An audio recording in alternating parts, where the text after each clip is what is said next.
வணக்கம். 11 மணி செய்தி தொகுப்பை வழங்குவதற்காக நான் ஜெனிஃபர் ஆனந்தகிருஷ்ணன். தலைப்புச் செய்திகளை முதலில் பார்க்கலாம். தமிழ்நாடு மற்றும் புதுச்சேரியில் 40 தொகுதிகளுக்கும் நாளை வாக்குப்பதிவு. வாக்காளர்களை வரவேற்க தயாராகி வரும் வாக்குச்சாவடி மையங்கள்.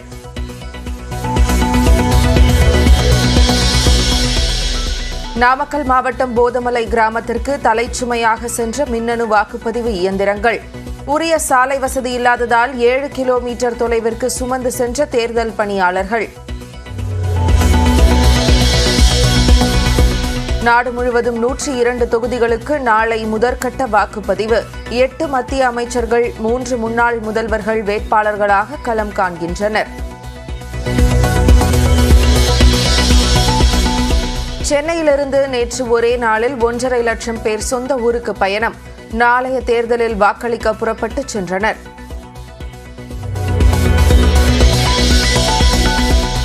தேர்தலை ஒட்டி சென்னை கிளாம்பாக்கத்திலிருந்து இன்றும் சிறப்பு பேருந்துகள் இயக்கம். பகலில் கூட்ட நெரிசல் இன்றி பயணிக்கும் மக்கள்.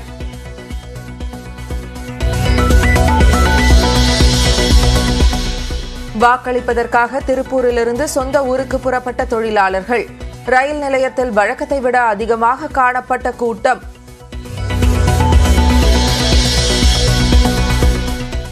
வாக்காளர்களின் சந்தேகங்களுக்கு விளக்கமளிக்க நியூஸ் 18 தமிழ்நாடு நேரலையில் இணைகிறார் தலைமை தேர்தல் அதிகாரி சத்யபிரதா சாஹூ. மதியம் 2 மணிக்கு தொலைபேசி வாயிலாக நேயர்கள் விளக்கம் பெறலாம்.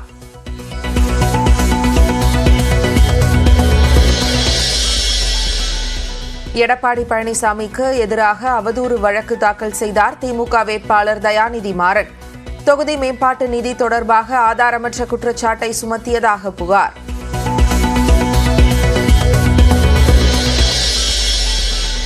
சென்னை பழைய பல்லாவரத்தில் கான்கிரீட் நிறுவனம் மற்றும் அதன் உரிமையாளர் வீட்டில் சோதனை. 2 கோடி ரூபாயை பறிமுதல் செய்த வருமான வரித்துறை.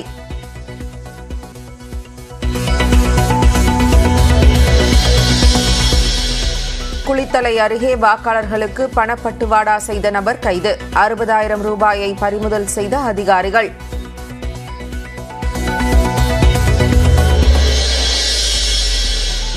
வாக்களிப்பதற்காக சொந்த ஊருக்கு செல்லும் மக்கள் எண்ணிக்கை அதிகரித்ததால் விமான கட்டணங்களும் உயர்வு.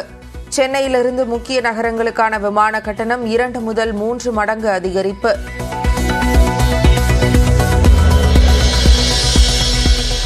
நீலகிரி அருகே மசினக்குடி வனப்பகுதியில் சுற்றுலா வாகனத்தை விரட்டிய யானை. ஓட்டுநரின் சாமர்த்தியத்தால் நூலிழையில் தப்பிய சுற்றுலா பயணிகள்.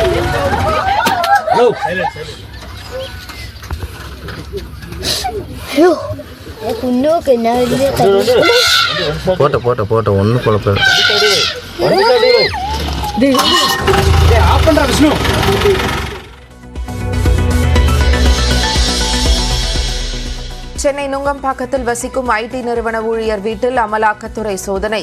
மேலும் 2 இடங்களில் சோதனை நடத்தப்படுவதாக தகவல். வேலூரில் போட்டியிடும் தனக்கு விஷம் கொடுக்கப்பட்டதாக நடிகர் மன்சூர் அலிகான் பரபரப்பு அறிக்கை.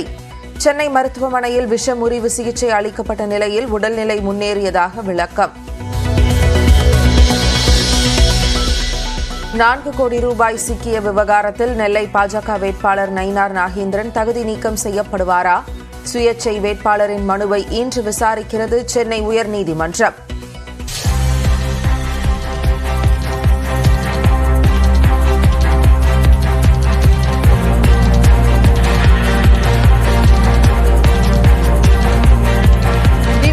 வழக்கை உயர்நீதிமன்றம் முடித்து வைத்திருக்கிறது. இவிஎம்மில் பதிவான வாக்குகளை விவிபேட் ஒப்புகை சீட்டுடன் சரிபார்ப்பதை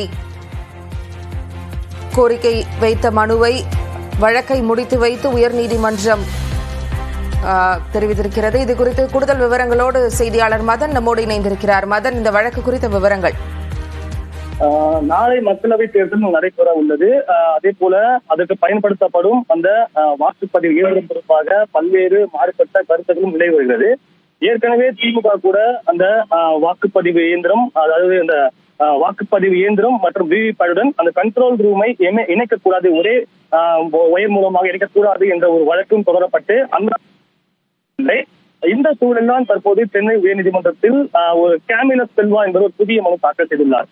அதாவது நாளை நடைபெறவுள்ள தேர்தலில் அந்த மின்னணு வாக்குப்பதிவு இயந்திரத்தில் பதிவாகும் வாக்குகளை அந்த ஒப்புகை சீட்டு இயந்திரம் விவி பேட் இயந்திரத்தில் விடும் அந்த சீட்டுகளுடன் ஒப்பிட்டு பார்ப்பதை கட்டாயமாக்க வேண்டும் என்ற ஒரு கோரிக்கையுடன் தான் இந்த ஒரு வழக்கான் தொடரப்பட்டது.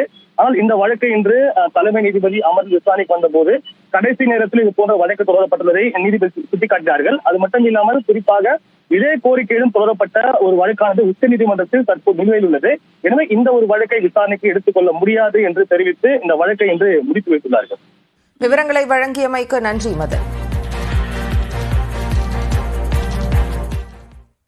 சென்னையில் கட்டுமான பொருட்கள் விற்பனை செய்யும் நிறுவனத்தில் வருமான வரித்துறையினர் நடத்திய சோதனையில் கணக்கில் வராத 2 கோடி ரூபாய் பணம் கைப்பற்றப்பட்டது.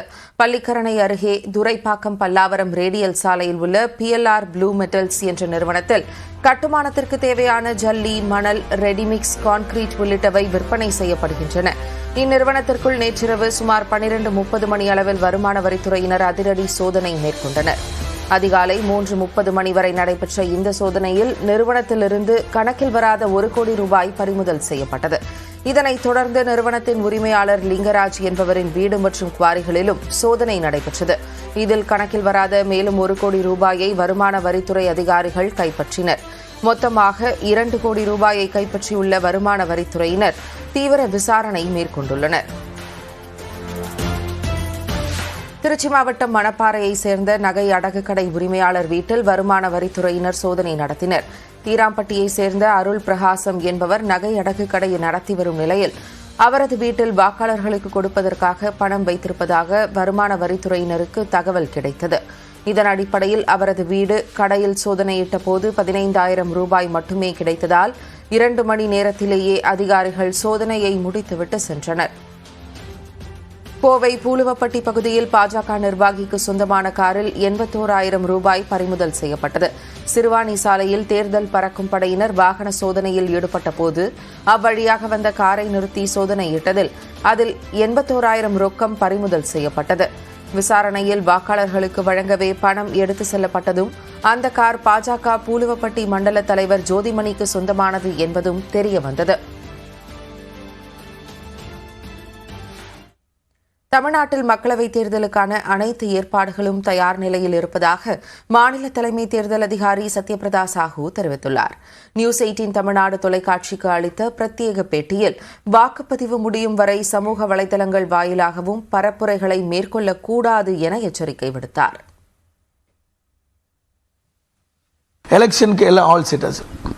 எலெக்ஷனுக்கு எல்லா ஏற்பாடுகள் நாங்கள் பண்ணி தயார் நிலையில் வச்சுருக்கிறோம்.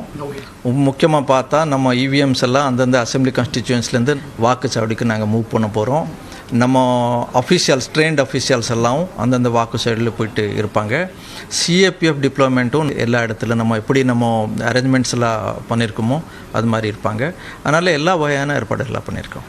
அதாவது பூத் ஸ்லிப் இல்லாமல் ஓட்டு போடலாமா, ஓட்டர் ஐடி இல்லாமல் ஓட்டு போடலாமா அப்படின்னு இதில் என்ன கிளாரிஃபிகேஷன் சார் நீங்கள் சொல்லுங்கள்?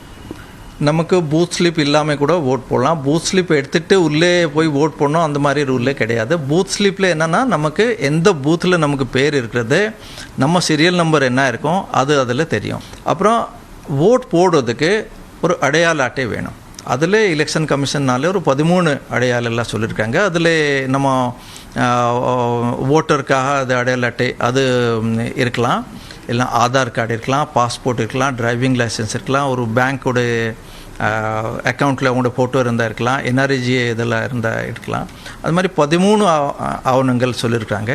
ஏதாவது ஒரு எடுத்துகிட்டு நம்ம ஐடென்டிட்டி அங்கே ப்ரூஃப் பண்ணிவிட்டு ஓட்டு போடலாம். ஸோ இதுக்குரிய தமிழ்நாட்டில் 68,000 போலிங் பூத்ஸ் வந்து ஏற்பாடு பண்ணியிருக்கோம். இதில் இந்த சென்சிட்டிவ் அப்புறம் வல்னரபிள் பூத்ஸ் அப்படிங்கிறது மிகவும் பதற்றமான வாக்குச்சாவடிகள் எல்லாம் என்ன மாதிரியான பாதுகாப்பு இருக்குது, அங்கே என்ன மாதிரியான ப்ரிகாஷன்ஸ் எடுத்திருக்கோம் சார்? ஃபர்ஸ்ட் ஆஃப் ஆல் நான் என்ன சொல்லுவேன்னாக்கா, நம்ம லா அண்ட் ஆர்டர் ரொம்ப நல்லா இது இருக்குது. எங்கேயுமே அந்த மாதிரி ஒரு மேஜர் நாங்கள் இது ஆகும் அந்த மாதிரி இது பண்ணல. At the same time election கமிஷனில் ஒரு 4 விதமான அரேஞ்ச்மெண்ட் பண்ண சொல்லியிருக்காங்க. வெப்கேம் போட்டணும். ஸோ அது மாதிரி நம்ம பார்க்கும்போது அவுட் ஆஃப் 68,000 45,000 கிட்டத்தட்ட 45,000 அதில் நம்ம நேராக வெப்கேம் எல்லாம் ஃபிக்ஸ் பண்ணியிருக்கிறோம். அது தவிர வெளியில் சிஏபிஎஃப் எங்கெங்கே போடணுமோ அங்கே இருக்கிற எஸ்பி, கலெக்டர், அப்சர்வர் அவங்களாம் உட்காந்து எங்கெங்கே நம்ம இது சென்ட்ரல் ஆர்ம் போலீஸ் ஃபோர்ஸஸ் போடலாம் அதுவும் நம்ம இது பண்ணியிருக்கோம். அப்புறம் மைக்ரோ அப்சர்வர்ஸ் இண்டிபெண்ட் தான் அவர் அஃபிஷியல்ஸ் அதுவும் நம்ம போட்டிருக்கோம். ஸோ இது மாதிரி அரேஞ்ச்மெண்ட்ஸ் எல்லாம் நம்ம பண்ணி சோஷியல் மீடியாவுடைய இன்ஃப்ளூயன்ஸ் அதிகமாக இருக்குது. ஸோ அதில் என்னெல்லாம் ரெகுலேஷன்ஸ் இருக்குது, அதில் என்னெல்லாம் மானிட்டர் பண்ணுறோம்? இந்த சைலன்ஸ் பீரியடில் பிரச்சார காரியம் யாருமே பண்ணக்கூடாது. Not only political party, political candidate R வேறு கேண்டிடேட் அந்த மாதிரி இல்லை. Nobody should campaign, any person. அதுதான் எலெக்ஷன் கமிஷனோட இது இருக்குது. ஸோ அதனால மக்களுக்கு நம்ம வாக்காளர்களுக்கு ஒரு சைலன்ஸ் பீரியட் கொடுக்கலாம். இவ்வளோ நாள் எல்லாம் நம்ம எல்லா கேண்டிடேட் பொலிட்டிக்கல் பார்ட்டிஸ் எல்லாம் பிரச்சார எல்லாம் பண்ணிட்டே இருந்தாங்க. மக்கள் அதெல்லாம் பார்த்துருக்காங்க. நல்லா யோசித்து அவங்க நல்லா சிந்தித்து ஒரு ஓட் போடுறதுக்கு அவங்க ஒரு அவசரம் கொடுக்கலாம். அதுக்காக இந்த இது இருக்குது. ஏப்ரல் 19 வாக்கு சவுடில் வந்து உங்கள் ஓட்டை நீங்கள் பதிவு பண்ணிக்கலாம். நன்றி. தமிழ்நாட்டில் 39 தொகுதிகளுக்கும் நாளை வாக்குப்பதிவு நடைபெற உள்ள நிலையில் தலைமை தேர்தல் அதிகாரி சத்யபிரதா சாஹூ நியூஸ் 18 நேரலை மூலமாக பொதுமக்களின் சந்தேகங்களுக்கு விளக்கம் அளிக்க உள்ளார். பூத் ஸ்லிப் முதல் வாக்களிப்பது வரை வாக்காளர்களுக்கு பல சந்தேகங்கள் இருக்கலாம். வாக்குச்சாவடி மையம் சென்று வாக்களிப்பதில் ஏதேனும் சிக்கல் இருந்தாலும் இது தொடர்பாகவும் விளக்கம் பெறலாம். நியூஸ் 18 தமிழ்நாடு தொலைக்காட்சி மூலமாக தலைமை தேர்தல் அதிகாரி சத்யபிரதா சாஹூ நேரலையில் வாக்காளர்களின் கேள்விக்கு பதில் அளிக்க உள்ளார். மதியம் 2 மணி முதல் தொலைபேசி மூலம் தொடர்பு கொண்டு வாக்காளர்கள் தங்களின் சந்தேகங்களை கேட்கலாம். தேர்தல் தொடர்பான செய்திகளுக்கு இணைந்திருங்கள் நியூஸ் 18 உடன்.